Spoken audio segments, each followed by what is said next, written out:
নমস্কার বন্ধুরা, আপনারা কখনো মিষ্টি কুমড়ো দিয়ে রসবড়া বানিয়ে খেয়েছেন? যদি না খেয়ে থাকেন তো রেসিপিটা আজকে আপনাদের জন্য। কতটা নরম হয় আর ভিতরে একদম রসও ঢুকে যায়। আপনারা প্লিজ পুরো ভিডিওটা স্কিপ না করে দেখতে থাকুন আমি কিভাবে আজ মিষ্টি কুমড়ো দিয়ে রসবড়া বানাই। সীমাস স্মল কিচেনে পুরনো বন্ধুদের সাথে নতুন বন্ধুদের আমার চ্যানেলে স্বাগত জানাচ্ছি। আসুন দেরি না করে রেসিপিটা শুরু করি। আমি এখানে এক টুকরো মিষ্টি কুমড়ো নিয়েছি। আপনাদের খেয়াল রাখতে হবে কুমড়োটা যেন ভালো হয়, তাহলে রেসিপিটা খুবই ভালো হয়। এখন কুমড়োটার খোসাগুলো আমি ছাড়িয়ে নেব। একটু মোটা করেই ছাড়াতে হবে। খোসাটা আমার ছাড়ানো হয়ে গেছে। তারপর এইভাবে করে পাতলা পাতলা পিস করে নিব। যত পাতলা করে করবেন তাড়াতাড়ি সিদ্ধ হয়ে যাবে। আমি এইভাবে পাতলা পাতলা করে পুরোটা কুমড়ো কেটে নেব। আমার সব কুমড়োটা কাটা হয়ে গেছে, এরকম পাতলা করতে হবে।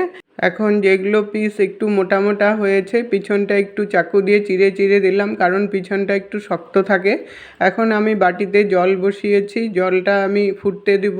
তারপর আমি একটা জাজরি দিয়ে দিলাম। আমি একটা স্টিমে বয়েল করব।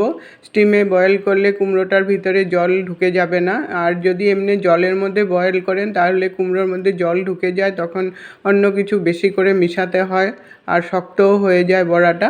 আমি 10 মিনিট মতো এইভাবে বয়েল করে নিয়েছি। তারপর একটু উল্টিয়ে পাল্টিয়ে দিলাম, নিচটা উপরে উপরটা নিচে দিয়ে দিলাম, দিয়ে আরও 5 মিনিট মতো বয়েল করে নিলাম। আমার বয়েলটা মোটামুটি হয়ে গেছে। আমি এখন ঠান্ডা করে নামিয়ে নেব। এখন আমি কুমড়োগুলো একটা প্লেটের মধ্যে নিয়ে এইভাবে পেস্ট করে নেব। খুব ভালো করে পেস্ট করতে হবে, স্মুথ করে। দেখুন পেস্টটা আমার হয়ে গেছে, একদম স্মুথ হয়ে গেছে। এখন আমি এটার মধ্যে কি কি মেশাবো আপনারা দেখতে থাকুন। আধা কাপ মতো আমি সুজি দিয়ে দিলাম আর 1 কাপ ময়দা দিয়ে দিলাম। সুজিটা কম দিবেন আর ময়দাটা একটু বেশি দিতে হবে। সুজিটা বেশি দিলে বড়াগুলো শক্ত হয়ে যায়, পরে ভিতরে রসও ঢুকে না। এইভাবে করে আমি ভালো করে একদম মিক্স করে নেব। আমার চ্যানেলে যদি আপনি নতুন বন্ধু হয়ে থাকেন চ্যানেলটাকে সাবস্ক্রাইব করে পাশে থাকা বেল আইকনটাকে ক্লিক করে অল অপশনে ক্লিক করে রাখবেন সবার আগে নোটিফিকেশন পাওয়ার জন্য। এখন আমি এটার মধ্যে 1/4 চামচ বেকিং পাউডার মিলিয়ে দিলাম। তারপর 4 চামচ মতো নারকেল কোড়া দিয়ে দিলাম। নারকেল কোড়াটা আর বেকিং পাউডারটা দিয়েও ভালো করে মিক্স করতে হবে এইভাবে মেখে মেখে। দেখুন ব্যাটারটা আমার মোটামুটি রেডি হয়ে গেছে। এইরকম নরম নরম হতে লাগবে, শক্ত না। এইভাবে করে আমি 10 মিনিটের জন্য ঢাকা চাপা দিয়ে রাখবো। তারপর 10 মিনিট পরে আমি চাপাটাকে উঠালাম। উঠিয়ে তারপর আবার একটু ময়ম দিয়ে ভালো করে মাখতে হবে। যত ভালো করে মাখবেন তত বড়াটা ভালো করে ফুলে। এখন হাতের মধ্যে একটু তেল নিয়ে আমি গোল গোল একটা বড়ার আকারে শেপ দিয়ে নেব। এইভাবে করে আমি সবগুলো রেডি করে নেব আগের থেকে। এইভাবে করে আগের থেকে রেডি করে নিলে তাহলে রেসিপিটা বানাতে সুবিধা হয়। আমার মোটামুটি সব রেডি করে নিয়েছি। এরকম সাইজের আপনারা আপনাদের সাইজ মতো করতে পারবেন। এখন কড়াইতে আমি রিফাইন তেল দিব। তেলটা একটু বেশি পরিমাণেই দিব। তেলটা দেখুন গরম হওয়ার জন্য একটু ছেড়ে দেখলাম গরম হয়েছে নাকি। তেলটা আমার গরম হয়ে গেছে। এখন বড়াগুলো সব একে একে করে ছেড়ে দিব। এইভাবে করে দিয়ে আমি 1 মিনিটের জন্য হতে দিলাম। তারপর 1 মিনিট পরে আমি বড়াগুলো উল্টিয়ে দিলাম। উল্টিয়েও তারপর আবার 1 মিনিটের জন্য এইভাবে পিছনটাও হতে দিলাম। এইভাবে করে একটু উল্টিয়ে পাল্টে লাল লাল করে বড়াগুলো ভাজতে হবে।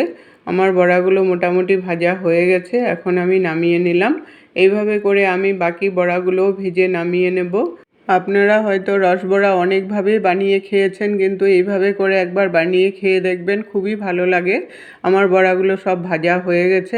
এখন আমি একটা কড়াই বসিয়েছি। কড়াইতে 1 কাপ গুড় দিয়ে দিলাম। আমি গুড় দিয়ে শিরাটাকে বানাবো, কারণ রসবড়া গুড় দিয়েই ভালো লাগে। আর 1 কাপ জল দিয়ে দিলাম। দিয়ে আমি নাড়াচাড়া দিয়ে গুড়টাকে গলিয়ে নিলাম।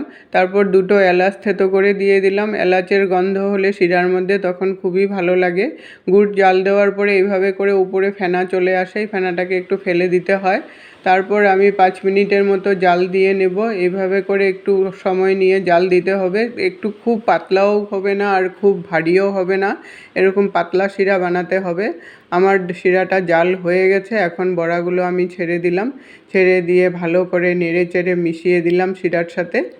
এইভাবে করে গরম শিরার মধ্যে দিয়ে আমি 1 ঘন্টা ঢাকা চাপা দিয়ে রাখবো।